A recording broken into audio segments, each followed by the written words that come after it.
Hi there, this is Dylis Guyan, and welcome to the Inspired Selling Podcast, the place where business owners who sell to bigger businesses discover how to attract, convert, and retain more of their ideal clients without any of those nasty, sleazy, pushy sales tactics that give sales, in fact, often a bad name. And I've got a fantastic guest for you today, and that is Mark Ponsford. Now, let me tell you a little bit about Mark. Mark is the MD for Crimemark Limited, which is a UK-based workwear company which was established in 2005. Now, one of the things that Crimemark really prides themselves in is to perform to the highest standards within the garment customization industry and aims to handle all customer queries with the utmost care and attention. And I absolutely love that, because it's one thing to sell a product, but it's something else when you are committed to giving that customer service. So I'm really impressed with that about Mark and his company. And I know that they are very proud of the customer service, which has earned them the Customer Service Award and Business of the Year Award in 2015. And not only that, they've also achieved the #1 rating as the UK's best workwear company on independent review websites. So congratulations on all of that, Mark, and welcome to the show. I'm absolutely delighted to have you on and to hear more about your business and how you've grown it to where it is today. Ooh, I sound really good. I know. Thank you. You are really good. And, well, I'm blushing, but yeah, thank you. Yeah, and just before we sort of get into things, I touched there on your values around customer service and customer care.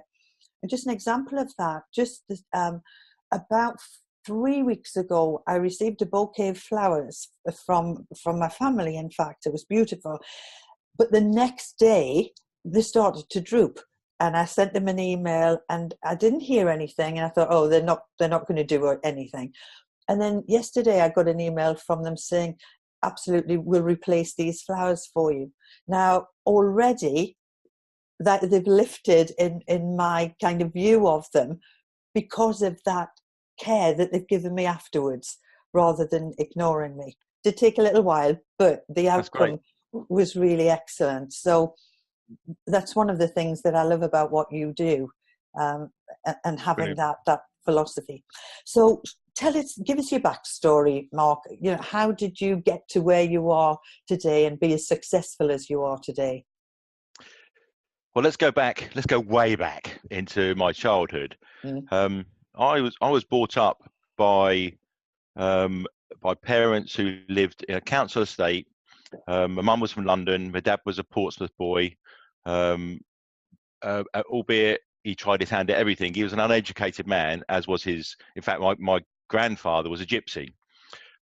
So like a lot of kids my age in that area, we lived in a big council estate, went to all the local council schools. And the reason I'm telling you this is because it sort of shows some psyche into what we have. And as a kid, we had bugger all. I used to wear hand-me-downs, which is a bit embarrassing because the next one down was a sister. I can see it. I can just see it, Mark. Bloody stilettos killed me. And my sister was 4 years older than me. So in essence, because girls tend to mature much quicker than boys, so in essence, I was an only child, because my sister, when she was, by the time she was I was 8, 9, 10, she was 14, 16, and she was off out with boys. And I was at home on my own. Now my dad was a labourer, so my mum had to work full time because they didn't bring much money in. Nothing wrong with that. It's where he was in life, and that's how it is. So I was a latchkey kid. I come home from school, put my finger in the letterbox, pull the key out, undo the door, go in, feed myself something stupid like a sandwich or something ridiculous. And yeah, I don't know. It sounds funny, but a lot of the kids my age did that. But we had bugger all. We really did. I remember getting my first bike and how pleased I was with it. I can't remember how old I was, but it was my pride and joy. But other than that, we really didn't have takeaways and all these sort of things. I was saying this because all these sort of things, kids, I've got 3 kids, they all take it for granted these days. You know, can we go on the internet? Can we do this? They had everything. My internet was my front window looking out of it, and my playground was what we call, the green outside. And that was full of dog shit, full of cars and trees and people telling you to piss off and not play football outside their house. Sorry about my language. I try and moderate it a bit. That's all right. Or a place we used to call the dumps, where we got up to all sorts of mischief. You make fires and all sorts of stuff. There was a whole group of us like that. When I look back at some of those friends, they've all done fairly well for themselves because we had nothing. So everything we wanted, we went for. Now, part of my growing up, I went to a comprehensive school and was in all the top sets for everything. But if I look back now, I think I had ADHD. I think I couldn't concentrate on anything. So albeit I was very good verbally, sit me in front of a bit of paper, even now, to this day, I struggle. Now, if I apply myself, I remember when I went through my electronic engineering training, I failed one of my maths modules, calculus, badly, because calculus is a bugger. But when I failed it, I thought, shit, I better do something about this. I actually beat everyone in the class. I mean, even the boffins, even the kids with glasses and all that sort of stuff. I've got glasses now, but I didn't then. Even those kids, I beat them all, and they were stunned because I applied myself and made it work. And I wish I could say that carried with me for the rest of my life, but I'm still the same now. It's that's come with me. That sort of like, I'll do things as I need to do them, as opposed to the whole regimen of things. Because that makes I'll come back to that in a sec. Yeah. So went to a comprehensive school. In that time, I had 2 paper rounds, and I worked on a fruit and veg stall as a barrow boy. I wasn't doing the shouting out, but I was at the back selling to people. And again, I say that because it really helped my confidence. I was dealing with people day to day, bit of banter. All the old girls used to love coming around, and I carry their bag of spuds to the car for them. Yeah. And at that time as well, I also took up boxing. When I was about 13, I took up boxing, and that helped my confidence. And it also got me through.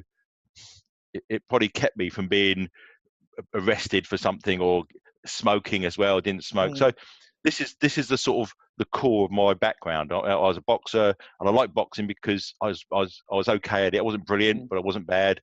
More of a fighter of anything, and that helped my confidence as well.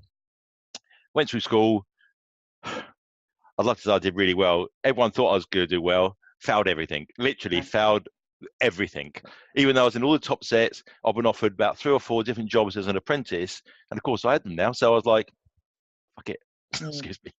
I'm like, no, that's fine. I'll just so I went into an electronic engineering apprenticeship, which has got nothing to do with selling, obviously, and that was because my boxing trainer was into electronics. That's what was my inspiration. Before that, I wanted to be a car mechanic. Who knew? Right. Went on from there. Was still mucked about too much in my first couple of years, then thought, well, I really need to buckle down, and changed from, in my apprenticeship, albeit I carried on my electronic training, I changed into production management. And by the time I'd finished my apprenticeship, I was actually running a department of about 4 or 5 people, coming up with new ideas. I remember the production director of this, it was a big GC Avery company. His compliment to my manager was like, you got a guy there with some nous. And I could have had that much now because I didn't know what it meant at the time. So that was I know. So that's it come from a very, we didn't go on holiday. I had one holiday when I was a young lad, and I think my dad had left home at that point and come back at some point as well. So that's the sort of the sort of tumultuous background. We didn't have takeaways. It wasn't my world. My world was 5 miles on the train to go to a swimming pool, or that was it. That was my world. Yeah. So, and it was similar. My childhood, I was from the northeast, but mine was similar with, we had sugar sandwiches, and was absolutely thrilled when we got a bike. And, Christmas, you didn't get all of these piles of presents. You got a Bunty and Judy annual and a game, and an orange in your sock at the end of the bed. You got lucky. Right, yes. Only ever had chocolate bars, at Christmas. Yeah. If you wanted, I remember going to my mum, can I have a biscuit? One biscuit, not like not like a whole packet like I would now. But we didn't have pop or crisps or anything like that. It was so very, very different. So very, Well, very. we did, and it made me laugh. I saw a Peter Kay sketch, and my mum did brilliantly with her budget. I mean, she used to go to the markets get a meat from the market and all that sort of stuff. You know, go and get. I remember Peter Kay did a sketch about this. Go and get the roller cola, which it just tastes of plastic. It doesn't taste of anything like Coca-Cola at all. You know, Yes. you can clean your windows with it. It doesn't about anything else. Yes. So that was so we come from a background of nothing, and when you come from nothing, you go two ways. I think you either accept that and go through life thinking life's unfair, and you'll go through life blaming everybody else for your things. And you know, someone said to me once, when you point a finger at blame, there's always three pointing back at you, and that's so true. Is that you've got to take responsibility. Yeah. And albeit I didn't see it as taking responsibility, I saw it as trying to impress. Now, my dad was an authoritarian. You couldn't have a different opinion to him. You couldn't turn the telly over, even though he was snoring in the chair because he was watching that. It was that sort of upbringing. So anything my whole, and I was the youngest of four. When I used to go out and play outside, I was one of the youngest. So I was always trying to impress, and it stayed with me my whole life. Even now, I've done things that most of my peers would never do.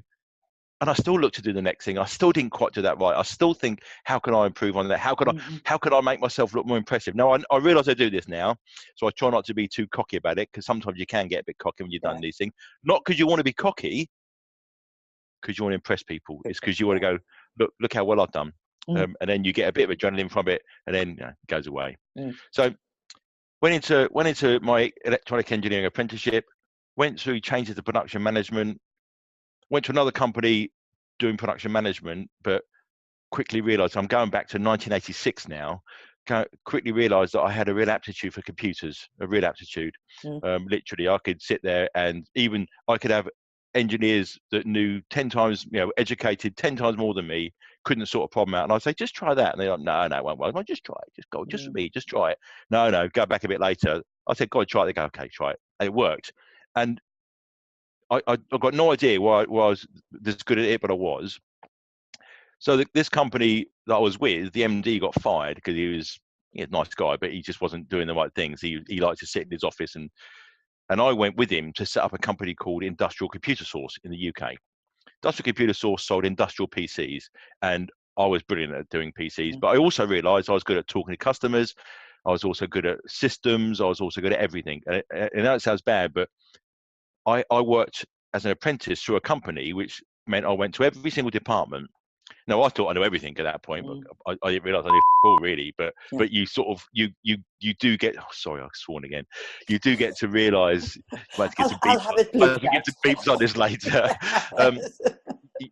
You do realise that what you know is not what you know tomorrow, and what you'll know the day after. And at the time, you think you know everything, or you know most things, and this is why continuous development is always a good thing. So went into this company, worked with him. We literally went from doing everything, and within we went there in 1988. I took on a guy as a technical manager at the company, and me and him ended up leaving that company at 92 and setting up our own business. And one of the inspirers for that for me was, one day I was sat in this guy had a big house, the guy who owned the company, and I was sitting there working one day, really worried about something. I looked out my window and I saw him go past. The business was quite near to his house. I saw him go up and down on his lawnmower, and I'm like, right, I'm sat in here doing all this, and you're sort of potentially get the benefit from it. He promised you all sorts of shares and this sort of stuff, but his promise of a share isn't ordinary. They're tight, aren't they? And his promise of a share was like 1%, so it meant nothing. It was nothing. So me and this guy set up another company, and we said, we've done a bit of business planning, like you do. Sat down next 5 years, and we made a business plan to sell industrial computers. And within 5 years, we said we'll sell the business. 5 years and 11 days, we got our first offer for the business. Wow. We were a UK industrial computer company, and got to number 2 in the UK within 5 years. Other companies have been going a lot longer than us. We bought a manufacturing plant, and I didn't know how to do any of this. It was just me and him. He come from a very similar background to me. He was from Manchester, but had gone to Australia. Good friend of mine. I'd love to work with him again now. We got on. he was Mr. Detail, and he used to call me Mr. 90% because I do most things. I leave a mess behind me, but that's how you drive forward. You can't if you stop and do all the detail. You edge forward, whereas I was but miles the ahead. combination of you would have been very powerful. The fact that he was committed to looking at the detail, and you obviously were the bigger picture. So He loved the detail. great He loved the combination. detail, and he hated if a customer got a bit narky at all. His immediate defence was to shut down. Yeah. Whereas I'd negotiate it, talked about it, realised that albeit they might be being a bit of a twat, that they are your customer. They pay your wages. So that really worked well for us. And we sold that in '98 for $7.6 million to an American company in San Diego. They took me across to San Diego to be their VP of Worldwide Sales and Marketing, and I loved it and hated it. Right. I loved it because San Diego is one of the most beautiful places in the world for me. Not beautiful from a point of view of beautiful fauna, but it's got that outdoor lifestyle. It's got that Americanism where if you want it, you go and get it. Availability, having an English accent over there. Everywhere I went, I had a friend. I go and sit in a bar, I had a friend. Anywhere I went, English accent. On the West, not so much the East Coast because there's so many Brits go to the East Coast, but West Coast, loved it, and I loved being there. Unfortunately, my wife had some illnesses and that, so we had to come back. So, and that never left me. I never wanted to leave. So, it's something I will do in the future. I will go back and live over there for a while. But what I hated about San Diego was it was a corporate world, and they'd have me responsible for worldwide sales and marketing. But then at the end of the month, when they were trying to get the figures in, they'd have me sat down in a meeting for 2 days with all the rest of the heads department. And I used to say, you have to bleep it again. I say, I'll go in. And they go, where are you going? And I said, I'm going out to do some selling. And they couldn't control me because they paid me so much money. They couldn't sack me. But when I was there, we got a contract come up, a potential contract with the United States Post Office.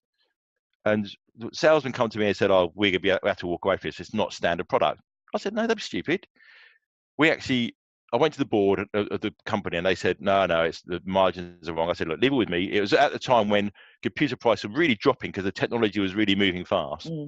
And I actually got a computer designed, all the pricing sorted out, and flew to Dallas to see the customers couldn't believe it. I'm the VP of Worldwide. I'm on the floor plugging things in the back of this computer. They're like, who the hell is this bloke? And they're like, he's our boss. They're like, got it working. We won a $35 million contract from that meeting. And my worldwide target was 65 million. Won 35 million that one contract. We were spec'ing, we had to design a special chassis. We'd done it all in about 4 weeks. And we wouldn't have got it. If I hadn't been there, wouldn't have got it. The board would have said no, would have walked away. And when subsequent to that, when I left, as an example of corporate mentality, they were spec'd in and lost the job, the second one. They come up again with the same size job as the second phase. They lost it. So I come back from that thinking, this isn't right. There's things that I don't have been in a corporate world.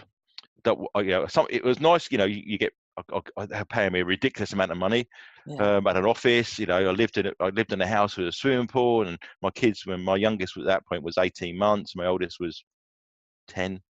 It was great. It was lovely for them. They weren't too happy there because their mum wasn't happy, so they didn't go off to school. They should have gone to school and stuff, but they had a month without it. So we came back, and I came back and sort of I bimbled around for a while, bought a big house, boy from the council house goes and buys a big house, does it up, bounced around in that for a while, couldn't get my head around what I wanted to do. But I thought, right, I see so many people out there doing things wrong, marketing and that sort of stuff wrong. I'm no marketing expert, but I could see people doing it wrong. And what I started doing was started to try and sell marketing as a product. So going out to people with a package and say, right, what we do for you, we'll send out we send out your regular letters, your regular emails, all this sort of stuff, and that's called the Blast Off package one. It's called Blast Off Marketing in the company. But what happened was I kept getting pulled into consulting. But they found out what I'd done, and they wanted me to go and consult for them. One of those companies that asked me to go and help was Checkatrade. Checkatrade, checkatrade.com. Yes. Yeah. Well, they are literally 20 minutes from where I live. That's where they're based in Selsey in West Sussex. Met a guy called Kev Byrne, who was the owner. He sold out. He literally just sold it. Really great guy. And we got on so well that we set up a joint venture company to sell to the tradesmen. We're going to do. We originally called it Checker Trade Member Services on that side. The actual company was started as Trade Service Direct. That's where Crimemark comes from. That's origination trade. So it's trade. Yeah, we're doing services for tradesmen. And tradesmen are real buggers to sell to. They want everything cheaply. They're as bad as they are trying to get hold of one. Right, they want everything for nothing. They want it all changed. They want it delivered for free, and they want it yesterday, and they won't want to pay for it just yet. So it wasn't working. So I spoke to Kev and said, look, Kev, it's not working in this guise. One of the things we were selling to them was clothing. And that was, I could see that it was tangible. For me, it was a physical thing rather than telephones or insurance or vans or whatever, van leases. So that was 2005. We started out. In 2006 was really the true incarnation of Crimemark. Still Trade Service Direct, but I went out and started doing fax marketing. We're sending out 25,000 faxes every single day, every day. The amount of people that told me to stop sending faxes, they're going to stick them up my ass, they're going to do this to me, they're going to burn my factory down. They hated it, and I don't get it. And everyone was said, no, fax marketing, faxes are dead. Even to this day, we don't do it anymore. Even to this day, it was still working. It really was. People don't get many faxes. So when they get one, it's like, oh, got a fax. What's that? Yeah. They go look at it. They phone us up. The amount of people that phone us up saying, "Been getting your fax for years, hate them, but," and they buy something from us. Right. We stopped doing that now because it's just the lists were difficult to get hold of. So that's where Crimemark started from, and for years I just kept. I was doing in a business. I've never even been in this business before. Knew nothing about it. There was a lot of big competitors out there, and there still are. And we sort of bimbled along, growing. We're never really making much money, adding to the machines, getting more machines. And then we started a French operation, so that's when we changed the name to Crimemark. So we got a French operation. So someone in France phones up, bonjour, and they're talking to someone in Bognor Regis. So, but French natives. So they are, they know whatever bloody EastEnders is in France. They know all that sort of stuff. Yes. Je t'aime Ireland, or whatever it's going to be. They know all that stuff. Oh my God, Mark, you're hysterical. Sorry. So they know that. So when someone phones them up, they're like, they could talk about the French stuff rather than rather than just an English person trying to speak badly in French. So we set that up. We've done the same with Germany. Germans are a funny bunch. Yeah. Sorry. They're a difficult bunch to sell to. They don't like you emailing them. You can't do anything. You can't do anything entrepreneurial at all in Germany. It's all very regimented.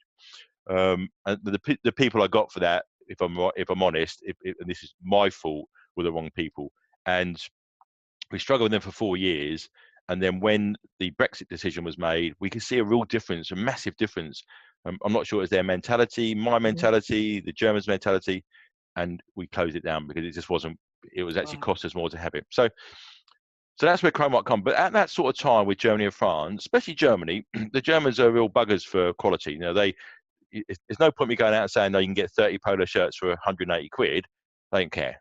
Like I say, you get 30 top quality polo shirts for 400 euros. That's more important to them because I'm not sure it's changing, but that's what it was then. Yeah.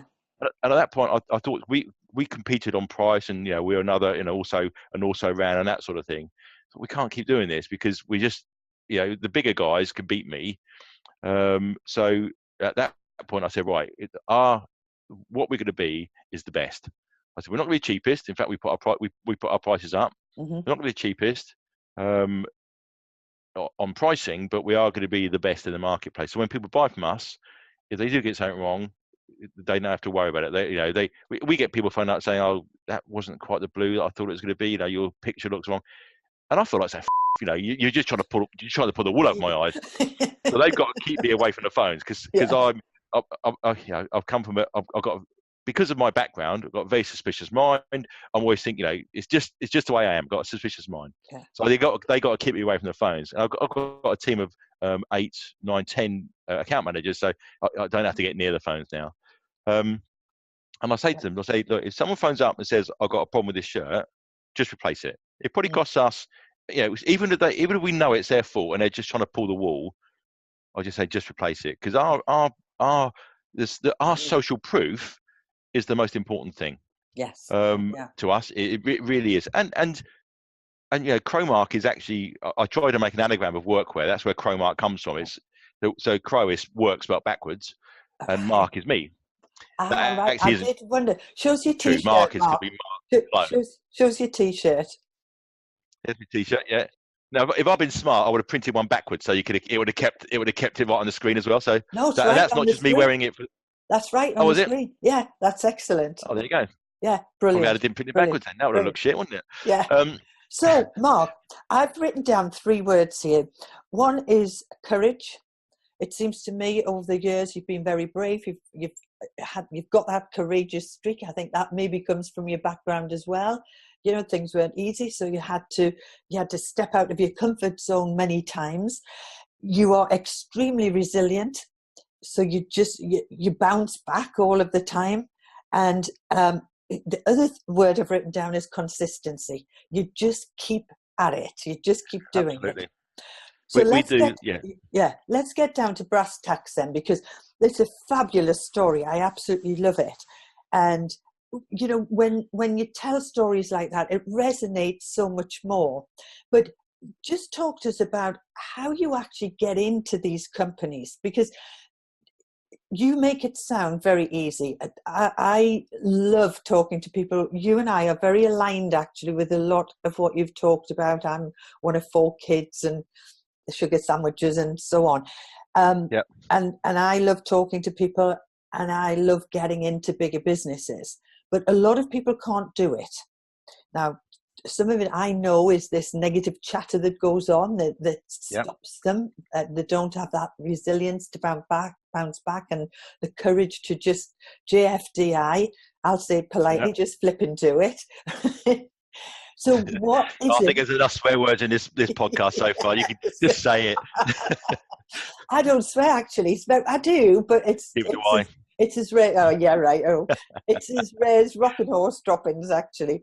But yeah, so what is it you do that has made you so successful and made you be able to, or positioned you in a place where people are welcoming you, or maybe not welcoming you, but eventually getting in to see decision makers who are saying, yes, let's sign on the dotted line? Well, let's just go back one step. Okay. To what you said about courage. Okay. Mm-hmm. Now, I understand why people say that, but I'm not being cocky here. I don't think I'm ever going to fail. Right. I never think I'm going to fail. I've just been out and spent nearly £1 million on machinery. Mm. It took me about 45 minutes to make that decision. I've done the quick working out on the back of a fag packet. Well, not a fag, I don't smoke, but on the back of an envelope, and I made a decision. I got my team in to sort of say, this is what I think we should do. They're like, yeah, that sounds good. Gave my justifications. So I don't think I'm going to fail. Now, that's not because I think I'm brilliant. There's just something in me that thinks I always look on the upside. Mm-hmm. Always look on the upside. And if I come to a problem, most people will spend hours trying to get that problem sorted out. There's a problem in front of them. I just go around it. Mm. I just leave the problem behind me and go around it. It may take me off on a tangent to a different place, but I just go around that problem. You can that could stop you. That could stop some of the best minds from actually being good in business, because they get so excited about the wrong things. Oh, how good's my logo? Look at my logo. 3 days later, oh, look at my logo. So you're like, your logo, just get out and sell. Anyway, sorry, swearing again. Don't even get me doing this, Dylis. I don't know how it comes out like this. So maybe I need to write passion down here as well, because you have a real passion for what you do. Most people do say that. Funny, I remember once going to a friend of mine, a very good friend of mine, who's got his own business, and I told him, this is about 10, 12 years ago. I told him I was having a problem. I said, look, I remember this. I said, I'm really quite worried, and got this. And he said, thank God for that. He said, you are human. And I realised that I have this air of invincibility about me, which is a bad thing. Albeit it's good when you're selling, but it's a bad thing as well, because it stops people talking to you. It stops innovation coming to you from other people, because they think he don't care. He's got it all sorted. Why talk to him about it? So I try not to do that, but it does come across that I'm, a bit cocksure of myself. Absolutely 100% not true. The stuff that goes on his side, the imposter syndrome, the doubt, all that sort of stuff, I struggle with it daily. I literally, albeit I say I don't think I'm going to fail, every day I think I'm failing. If I can make that make sense, I see the sales aren't quite where they are. I'm like, oh God, that's going to do this, that's going to do that, and it worries me. So I have these, albeit I say I'm never going to fail. Every day I think I'm going to fail. That makes sense. It's a dichotomy there, but that's how it works. So how do I sell to bigger businesses? We made a decision not to sell to big companies. Not to sell to big companies unless they want to deal terms on our terms. Right. So I've got, this is bad, I should know this off the top of my head. I've probably got 25 to 30,000 people that have bought from me in the past. And we have an average order value of between sort of 250 to 400 pounds. It varies depending on the sector. Now, the reason I went for those guys or that group of people is because it's no one's job to buy workwear. Generally, in smaller companies, the boss goes to the secretary, can you go and buy this? Or the boss goes to to his right hand person, can you do this? Can you go and get this? It's not anybody's job. It takes, it's once a year, maybe twice a year. So we try and make the art of buying workwear absolutely painless. So when my competitor phones out and go, I can do that 10% cheaper on that £250 order, they're like, 25 quid, and I've got no idea about how much hassle you're going to give me. So we put our prices up a couple of times to pay for this customer service. It probably cost me a couple of grand a month in new, and that's just the cost price for us of new garments that we send out where customers have said there's something wrong. Right. 99 times out of 100, they've made a mistake. And albeit we can go, but look, if you look, and we show them a whole email trail, and they're like, but it's still not right. And we're like, got to replace it, and we do, and we do that. We try. Don't get me wrong. If someone comes back with a £5,000 order, says, I know I asked for blue, but I wanted grey, we're like, well, it's £5,000. Let's come to an agreement, and we will do stuff. We do stuff cheaply, so we tend to stick to that. We were tending to stick to that size market. We are getting into bigger companies now. Just done a massive deal for Rexel, rolled out across the whole country for them. Thousands of staff. Hundreds of packs, all sorts of things, and they loved it, absolutely loved it. And I was at a company yesterday who supplies a very large plumbing company, plumbing and bathroom company. He used to work there, and he actually said he's never seen such a slick delivery of uniforms, and that felt really good because this isn't me, this is all my team. We've got 50 or 60 people here. It's all them doing that. Now, getting into bigger companies, the social proof is crucial. I've got one of my main competitors. I won't name them because Workwear Express won't like me saying that. But one of my main competitors, their Trustpilot rating is awful. It's absolutely shocking. Now they sell to some massive companies. They're doing much better than I am. But it wouldn't sit good with me. I get so many reviews. You're lying to us. You're doing this. You're doing that. So you might have to get rid of that Workwear Express because it won't come across very well. But we get companies coming to us and want to buy from us because of our rating, because they understand. Now, this company or some of these companies, they've got ISO 9000 or whatever, but that just means they can produce shit consistently. That's all it means. It doesn't mean they can produce good products. Yeah. So for us now to move to bigger businesses, the social proof is important. Doing things right is important, and doing things how they want us to do them. As an example, we had a very, very big electronic component distribution company come to us, one of the biggest in the UK. Thousands of people. They wanted us to do all of their workwear for them. It was between us and this other company, and I think they went to this other company because they were a bit cheaper, but then came back. Right. And they said to us, "Okay, Mark, we want to use you. We're massive. Look at us, and this is what we want to pay." And I said, "I don't want to do it." I mean, they were huge. They would have quadrupled my business. They were huge. Yeah. I said, "No, I don't want to do it." And they couldn't believe it. They said, "Pardon?" I said, "I don't want to do it." I said, "Why do I want to sell to you at this price and be a busy fool when I can sell to all my other fantastic customers at a good price and keep them happy and keep filling keep filling my bucket. I always refer to my sales bucket that hasn't got any holes in. Yeah. You know, a lot of people's sales bucket, all they're worried about is paying money to keep filling the top up, and they've got so many holes in their bucket that they have to keep filling it up. My bucket just keeps getting bigger. It's like an expanding bucket because we generally don't lose customers. Yeah. So Which do is I sell? So important, isn't it? This repeat business, and it's not just the repeat business either. It's a referral business because you are providing such a great service and quality. So it's not just your customer service; it's the quality of what you're selling. Absolutely. Yeah, and our quality is second to none. If we get any issues with it, we will just replace it. I'm glad you said that about referrals, because the guy I went to see yesterday, my 12-hour marathon journey up north. Yeah. It's really cloudy up there. It's lovely and sunny down here. My journey up north was to meet a guy who had used us in a previous company, not a small company, a very well-known bathroom plumbing supply company, and he had moved to this other company, and it was him that said that he'd never seen such a slick delivery uniform, and he's gone to a company where probably be about straight away 5 times the size of the company he was at, and in the next 5 years we'll probably go up to £1 billion company, and he got me in because of what we did before, because he actually said in the meeting to me, he said, "You're going to look good, but I know you're going to make me look good," because he's going in there, he's brand new, and that's part of the thing. So referrals are very important, and we are starting to move towards our business now.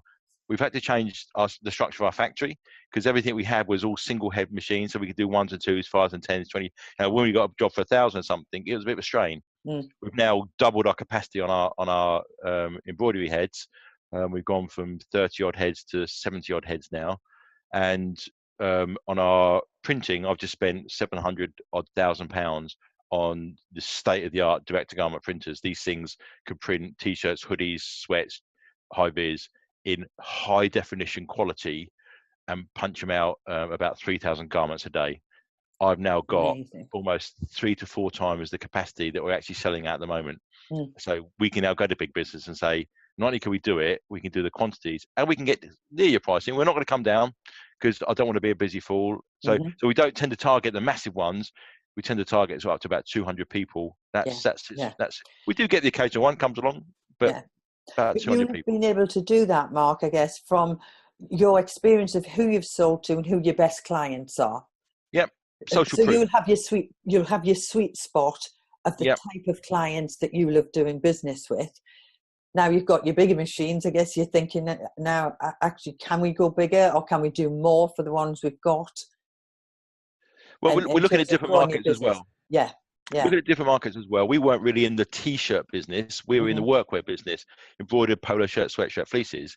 Now we've got these new machines that can do all of that, but they can punch out a t-shirt for anybody in the most stunning quality with no setup. You know, we can do one. All we've got to do is load a high resolution image, push a button, and it prints. You might have seen the videos I loaded up. The machine is stunning. It looks like something out of Back to the Future. It's fantastic. That's why I asked you to come on this show, actually, because I saw your video or a photograph of your machine being delivered. Yeah, that's right. That big machine coming off. The machine weighs 2.5 tons. Yeah, just to print t-shirts, but you know, it does it so well. So we've got 2 of those now. I was worried because, albeit I could probably cope with the capacity on one. With 2, I was, as someone said to me, I'm standing on one leg. You know, I get that leg kicked out from under me. I've lost. So we've got 2 now, which is over capacity for us. But I can fill it with other things now. There's lots of t-shirt people out there who want their t-shirts printed and sent out directly to their customer. So we act as like a provider, a facilitator for them. So they can have their couple 100,000 Instagram followers, and they can sell to Instagram. And what's going to happen is it will be delivered straight to my machine, and then we'll post it out directly to that customer. If they want 1, they want 500, we can do all of that and everything in between and make it look stunning. They're not going to spend £350,000 on a machine. It's a bloody stupid thing to do, really, but you know, let alone 2. So that's fantastic. So that's our move towards bigger business, is that we've got the foundation right here now. We kept pushing, and I kept tweaking things, and that's one thing I have learned is don't tweak. Do it in style. Go out and just go. When he swore again now, try to stop swearing. Flip it, and then and then That doesn't sound do right it. coming from you, Mark. Oh, no, and then go big. That's what you got to do, and that's what we've done. Yeah. I've done the maths, and it's tight, but we can do it. Fantastic. And you've got a team, haven't you? A telesales team. We've got what we've got is we've got 6 dedicated account managers. Mm-hmm. So if you buy from me and you phone up in 2 years' time, unless they've left and we've got a lot of girls working with us, they tend to get pregnant quite a lot. Yeah. Well, not the same one. It's just a few of them. And so generally, I've got people that have worked with me for 10, 12 years. And generally, if you phone up, like say, and you phone up in 6 months or phone up in a year's time, A, will have exactly the same logo, so you can order the exactly same product, exactly the same quality, exactly the same position, and you'll talk to the same person. Yeah. And because we built a bespoke CRM system, CRM Great Plains type, enterprise package that runs the whole factory. So if someone phones up and they say, "Oh, remember my order? Like, what, the blue polo shirt or the little baby logo on the left breast? Yeah, that's the one." And they think this person's got a great memory. I don't know. It sounds silly, but they do, and they love it. They phone up. Yeah. There's a solution. Yeah.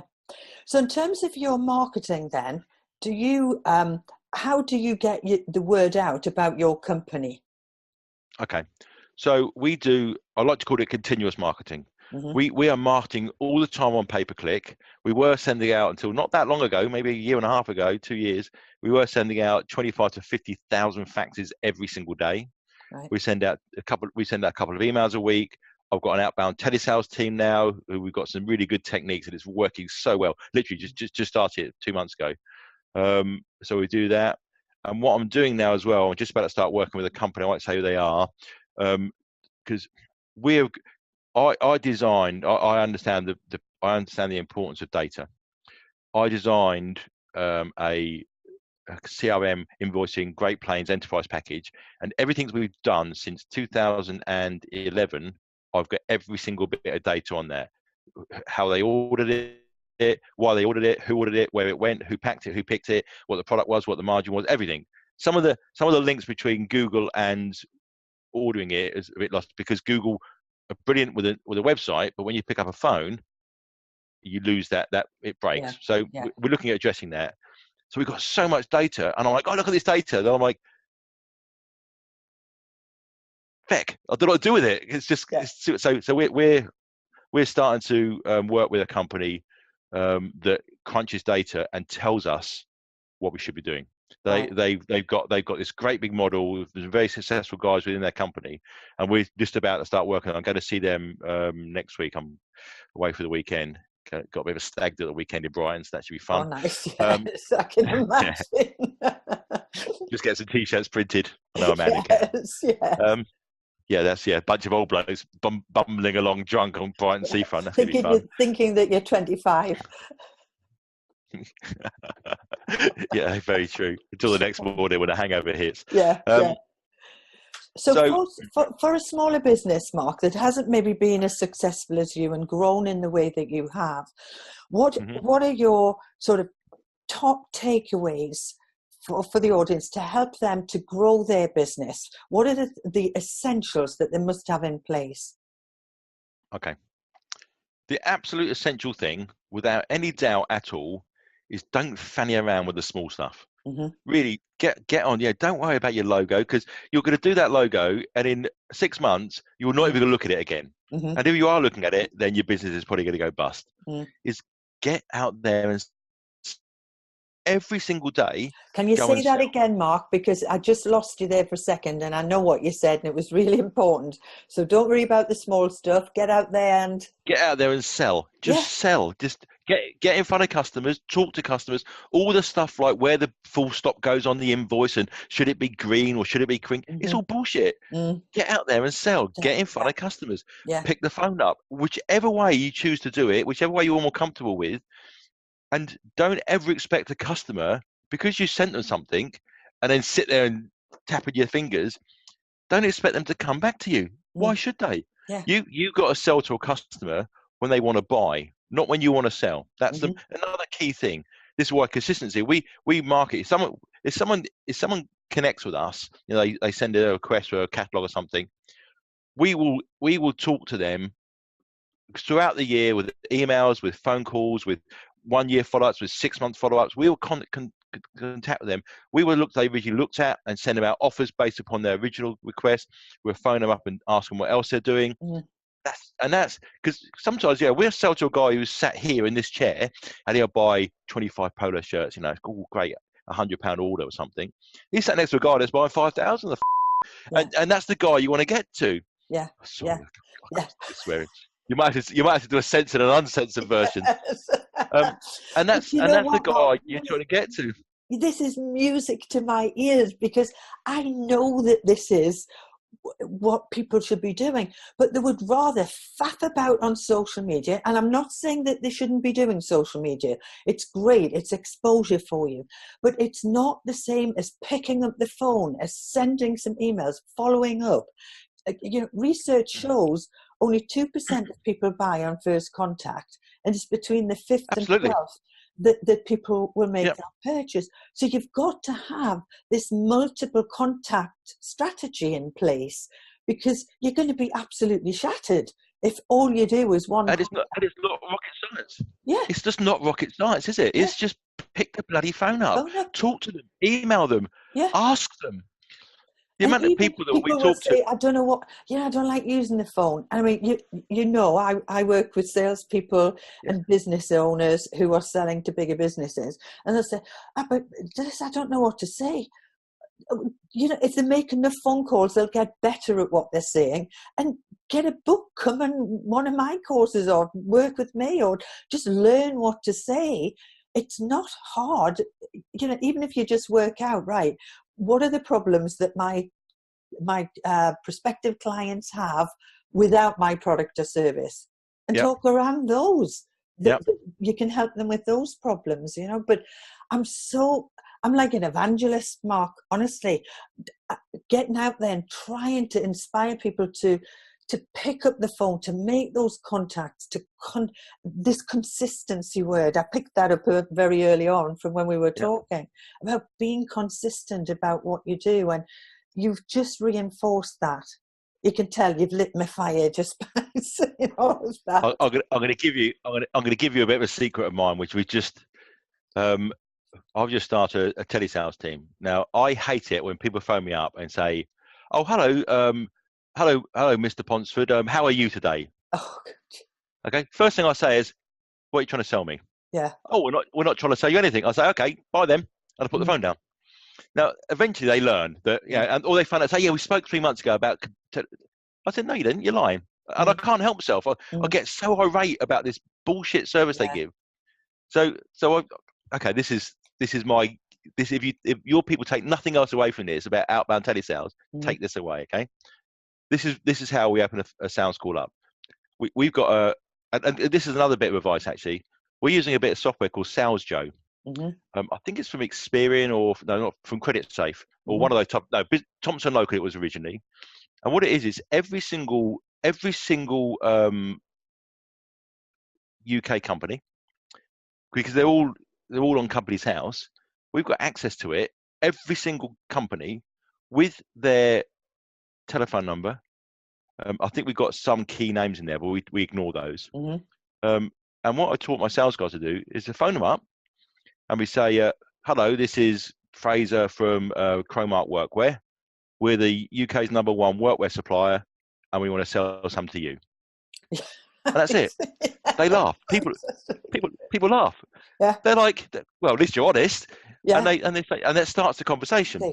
People laugh about it, and then they say, "Are you the right person?" Now, it's a funny thing, workwear, because often the gatekeeper stops you from getting through. But the gatekeeper sitting there thinking, "I'd like some new uniform." So we find it very easy to get the email addresses and telephone numbers and that, and we're doing really well with it. The guys we've got 2 great guys doing a fantastic job, but using that very, very basic technique. Yeah. And that's working well. It's not rocket science. It is not. It's just talking to people. Yeah, and stop saying, "How are you today?" or "Do you have 5 minutes?" No one gives a shit. Yeah. I'm a managing director. I get these phone calls. And the only reason I let them filter through to me is in case I get a better technique. I want to hear some of the techniques, but I never do. Yeah. I really never do. And people try and connect with me on LinkedIn. So people connect with me on LinkedIn. I think, yeah, you're just going to try and send me recruitment. So so sometimes I'll let them come through. I get an email or something, very generic. Oh, good afternoon, Mr. Ponsford. We work in. I don't want to hear that. I want somebody who's honest with me. Yeah. I buy from people. A classic example. It's a cliche saying, people buy people. If I phone up and make my customer feel like I'll do anything for him and I'm actually quite a good bloke, and if he comes back and wants a bit of banter, that's fine. If you don't want a bit of banter, that's fine. But if I come across there and I'm very officious and you have to do this, can you send me your logo? They don't want to know. They want somebody who is going to facilitate what they need and be easy to work with. And all these people that phone up are very officious. Unless if you're working in an environment where it has to be, if it's if it's very technical, whatever it is, money or something like that, I'll get it. But not selling most products. It just isn't that. You just got to phone up and say hello. Yeah.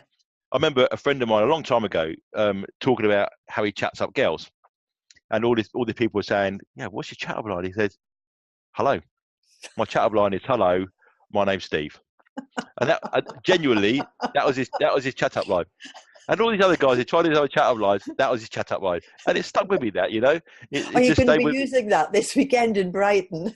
Oh no! I'm not. Well, I am married. I'm not married anymore, but I've got a girlfriend, and she would like me doing that. So no. That was tongue in cheek, Mark. Yeah, especially as being in Brighton, it might not be a girl. You never know. So, Mark, if people want to get in touch with you, if they are interested in talking to the number one workwear company in the UK, and that you would like to do business with them, how can they get in touch with you? Okay, so they can look me up on LinkedIn. Yeah. As always, LinkedIn's a good place. I don't mind connecting anybody on LinkedIn because they don't get to see my pictures of me being pissed down the pub. They can friend me up on Facebook. They can email me, which is Mark@Crimemark, which is KROWMARK.com, and talk to me that way. And if they want uniform, or if you've got somebody out there who's decided they want to be selling T-shirts as their business, we could print them for them. So they can supply. We can do supply, and we'll do the work, and they'll supply it, or we do the whole lot. So any of those and anything in between. Fantastic. Mark, it has been an absolute pleasure. And maybe we could connect again at some time and talk even further about this. Yeah. It's just been so enjoyable. Thank you so much. I'm going to go and wash my soap out now with mouth out now with soap, as my mum used to tell me. Yeah. Okay, thanks, stay with me a sec. Bye for now. Bye.